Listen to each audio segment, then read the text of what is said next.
Hello, good morning to all of you. I am Sandeep Yadav और मैं सभी का अपने चैनल पर बहुत बहुत स्वागत करता हूं और हाजिर हूं आपके सामने वोकैब का एक और सेशन लेकर। वीडियो आज थोड़ी लेट है, चलिए तो शुरू करते हैं। बिल्कुल ध्यान से देखते रहिएगा। सबसे पहला वर्ड है हमारे यहाँ से स्लॉथ। ठीक है, जो स्लॉथ वर्ड होता है ना, ये पहली बात तो एक नाउन होता है।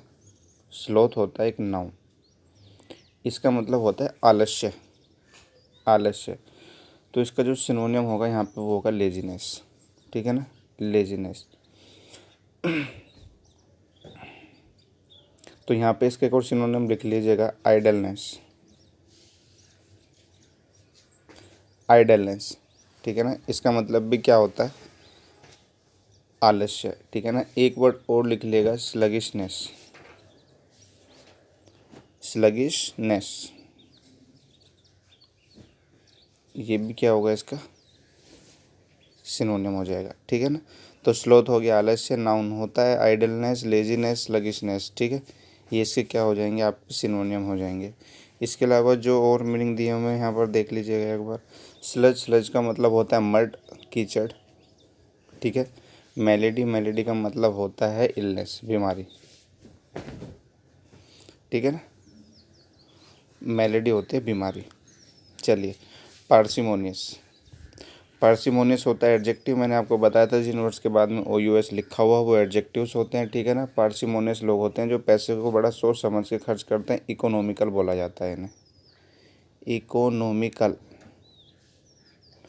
इकोनॉमिकल, ठीक है ना, इकोनॉमिकल होता है, थ्रिफ्टी होता है, जो कि इसमें ए आंसर इसका दिया हुआ है। ठीक है ना, इकोनॉमिकल हो जाएगा, थ्रिफ्टी हो जाएगा। क्लियर है बात? ठीक है, अब बाकी जो इसमें मीनिंग दिए हुए हैं उन्हें देख लीजिएगा फटाफट। जो एक्स्ट्रावेजेंट होता है ये इसका एंटोनियम होता है। एक्स्ट्रावेजेंट होता है लविश, जो ज़्यादा पैसा खर्च करते हैं। ठीक है ना, स्पेंड थ्रिफ्ट कहते हैं इसे, स्पेंड थ्रिफ्ट, ये इसका एंटोनियम होगा। इसके अलावा इसमें एक और अच्छा वर्ड है, अपराइट लिखा हुआ है। कल हमने अपराइटनेस पढ़ा था, ये वहीं से बन के आया। अपराइट का मतलब होता है ऑनेस्ट। अपराइट का मतलब क्या होता है? ऑनेस्ट। ठीक है, चलिए। कनंड्रम, कॉनंड्रम का मतलब होता है पहेली। यहाँ पे ऑप्शन दिखा हुआ है इसका रिडल, रिडल इसका आंसर हो जाएगा। ठीक है ना, यानी कि पजल होता है, पजल। कनंड्रम क्या होता है? पजल होता है, पहेली होता है, रिडल होता है। इसमें एक वर्ड और दिया हुआ है, डैम्पनेस।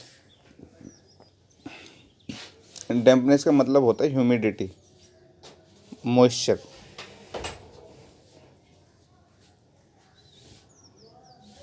मॉइस्चर, ये होता है डैम्पनेस का मतलब। ये भी एक नाउन है क्योंकि इसमें NESS नेस लगा हुआ है। ठीक है ना। इम्प्यूडेंस होता है वल्गैरिटी, धृष्टता बोलते हैं जिसे। वल्गैरिटी होता है इम्प्यूडेंस, वल्गैरिटी घटियापन, अनदर टाइप। ठीक है, सर्विलिटी होता है चापलूसी। सर्विस होता है ना, सर्व से बना हुआ वर्ड है। ठीक है ना, तो फ्लैटरी होता है चापलूसी, ये भी नाउन होता है। ठीक है, प्रोसेक, प्रोसेक एक एडजेक्टिव है जिसका मतलब यहाँ पे लिखा हूँ अनइंस्पायरिंग। अनइंस्पायरिंग हो जाएगा, अनइंटरेस्टिंग हो जाएगा, अनइंटरेस्टिंग,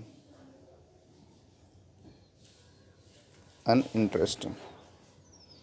क्लियर है? इसके अलावा इसमें हम एक और दिया हुआ है वर्ड यहाँ पे, एक्जोटिक। ये भी अच्छा वर्ड है, एक्जोटिक एडजेक्टिव होता है। ठीक है ना, एक्जोटिक का मतलब होता है विदेशी, फॉरेन। इसका मतलब होता है फॉरेन। इसका मतलब होता है एलियन जो बोलते हैं। इसी का मतलब होता है एक्सटर्नल, कहते हैं ना एक्सटर्नल अफेयर्स, विदेशी मामले। चलिए, रेवेज, रेवेज वर्ब है। रेवेज वर्ब का मतलब होता है डिस्ट्रॉय कर देना। ठीक है ना, क्या होता है? डिस्ट्रॉय। डिस्ट्रॉय का मतलब डेसिमेट, डेसिमेट, रुइन, नष्ट कर देना, बर्बाद कर देना। ठीक है, ये होता है रेवेज का मतलब। डेसिमेट हो जाएगा, रुइन हो जाएगा, RUIN लिखा हुआ है वो, RUIN। ठीक है, बाकी देखिए ब्रेक का मतलब तोड़ना होता है। सेक्रेड कौन होता है? सेक्रेड होता है बिल्कुल पवित्र, ठीक है। सेक्रेड रिवर हो गया, है ना, the Ganga is a sacred river. Irrational होता है, भी आपको बताया था कल, इरेलीवेंट, बेतुका जो असंगत हो, बेमेल हो जो, वो होता है इरेशनल। नेक्स्ट आ जाइए, नेक्स्ट क्या आपका मेंटोर। मेंटोर होता है नाउन, इसका मतलब होता है गुरु, ठीक है। मेंटोर का मतलब क्या होता है? गुरु। तो यहाँ पे लिखा हुआ गाइड, तो आप गाइड लिख सकते हैं, आप कोच लिख सकते हैं, आप टीचर लिख सकते हैं, ठीक है। बाकी इसमें इसके अलावा और कोई मीनिंग नहीं है ऐसा जो बताया जाए, ठीक है। जीनियस आप जानते हैं, स्टाइलिश आप जानते हैं, फिलोसफर आप जानते हैं, ठीक है। मेंटर हो गया। गार्निश, नेक्स्ट आइए गार्निश। गार्निश का मतलब होता है, ये एक वर्ब होती है। गार्निश का मतलब होता है डेकोरेट, सजाना, डेकोरेट, ठीक है। डेकोरेट हो जाएगा, एम्बेलिश हो जाएगा, एम्बेलिश, EMBELLISH, एम्बेलिश। ऑर्नामेंट लिखना है, एक वर्ड, ऑर्नामेंट, ऑर्नामेंट। ऑर्नामेंट की मतलब भी क्या होता है? सजाना होता है, ठीक है। तो क्या हो जाएगा? गार्निश का मतलब डेकोरेट हो जाएगा, एम्बेलिश हो जाएगा, ऑर्नामेंट। तो इसमें जो इसका सिनोनियम दे रखा होगा आपको, गार्निश का मतलब पेंट नहीं है, गार्डन नहीं है, बैनिश नहीं है, इसका हो जाएगा आपका क्या? एडॉन, ठीक है। 17 पर आइए। ग्रफ।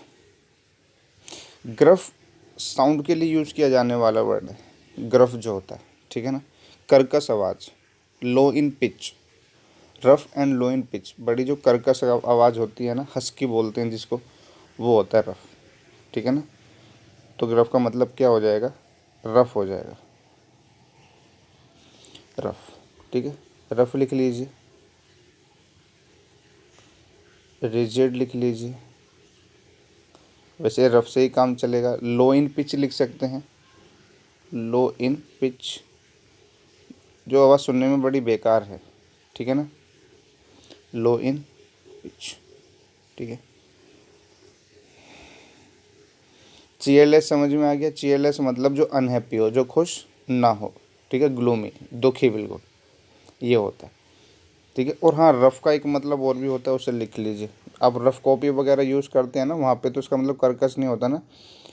नॉट इवन सरफेस, यानी कि जहाँ पे सरफेस इक्वल ना हो, खुरदरा जिसे मैं कह सकता हूँ, खुरदरा, है ना। इसलिए रफ़ और फेयर कॉपी में ये अंतर होता है। फेयर का मतलब इवन, उस पर क्या होता है, इवन सरफेस होती है, इस पर नॉट इवन, यानी कि वो प्लेन होता है, और रफ़ प्लेन नहीं होती, खुरदुरी होती है, तो इसलिए उसे रफ़ बोला जाता है, ठीक है। और वो जो हम मिटाने वाला कहते हैं रफ़, वो रफ़ नहीं होता, वो रब होता है, ध्यान रखना। इसे रब से ही बन के आते हैं, रबर, मिटाने वाला। समझ में आ गई बात? वो जो कहते हैं रफ़ कर दीजिए, वो रफ़ नहीं होता, रब होता है, उसे ध्यान रखिएगा। सरमाउंट का मतलब होता है जीत लेना, जीत लेने का मतलब ओवरकम कर देना, ठीक है ना। ओवरकम द प्रॉब्लम्स, इसका मतलब प्रॉब्लम्स पे जीत हासिल कर लेना, उन्हें सॉल्व कर लेना। सरमाउंट का मतलब होता है विन, सरमाउंट का मतलब होता है कनक्योर, जीत हासिल कर लेना। एक वर्ड में लिख देता हूँ, सब्जुगेट, सब्जुगेट। वैसे इस वर्ड का मतलब होता है किसी को अपने अधीन कर लेना जीत के, जैसे पहले राजा महाराजा कर लिया करते थे, जीत लिया करते थे किसी को, तो वो भी एक तरीके से जीत लेना ही होता है। विन, कनक्योर हो जाएगा, सब्जुगेट हो जाएगा, सरमाउंट का मतलब, ठीक है। तो ओवरकम यहाँ से लिखें, कहते हैं ना ओवरकम द प्रॉब्लम्स, ठीक है। चलिए, टॉर्पेड, टॉर्पेड एडजेक्टिव होता है, एडजेक्टिव है तो इसका मतलब हो जाएगा lazy, idle, IDLE, IDLE, idle, ठीक है ना। तीन आइडल होते हैं, अभी बताता हूँ, ठीक है। टॉर्पेड का मतलब क्या हो गया? आइडल हो गया, इनकी आलसी हो गया, तो डी लिखा हुआ है इसमें, इनएक्टिव, ठीक है। स्लगिश आ जाएगा, स्लगिश। स्लगिश के अलावा एक वर्ड और होता है, लिथार्जिक होता है, ये आएगा LETHARGIC, lethargic. Lazy, idle, sluggish, lethargic, ये क्या हो जाएंगे? इसके सिनोनियम्स हो जाएंगे। तो इनएक्टिव एक इसमें लिखा हुआ है, ये इसका आंसर होगा, ठीक है। सेंसिटिव लिखा हुआ है, सेंसिटिव का मतलब क्या होता है? इमोशनल होता है, इमोशनल जिसमें संवेदनशील है, जो संवेदना की भावना है, जिसमें इमोशन है जिसके अंदर। इंसिपिड क्या होता है? इंसिपिड होता है फीका, टेस्टलेस।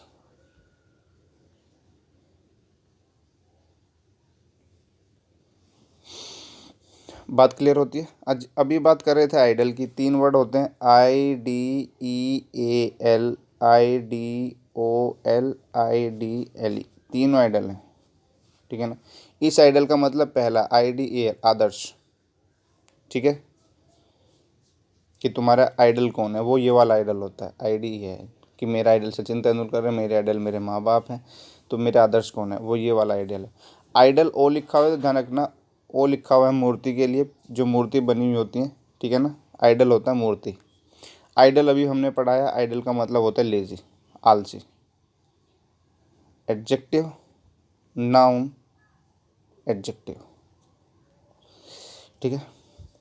सो फ्रेंड्स, ये आपके आज के लिए वोकैब थी। बिल्कुल ध्यान से पढ़ें, अपनी कॉपी पेंसिल में इनके नोट करते रहें। बिल्कुल एक कलेक्शन बहुत अच्छा खासा आपके सामने हो जाएगा। तो डेली सामने वर्ड्स आते रहेंगे तो इनका पोस्टमार्टम होता रहेगा, ठीक है ना। बस आप साथ रहिए, हम डेली आपको एक वीडियो ऐसे ही प्रोवाइड कराते रहेंगे। तो तब तक के लिए राम राम, नमस्कार, जय हिंद, वंदे मातरम।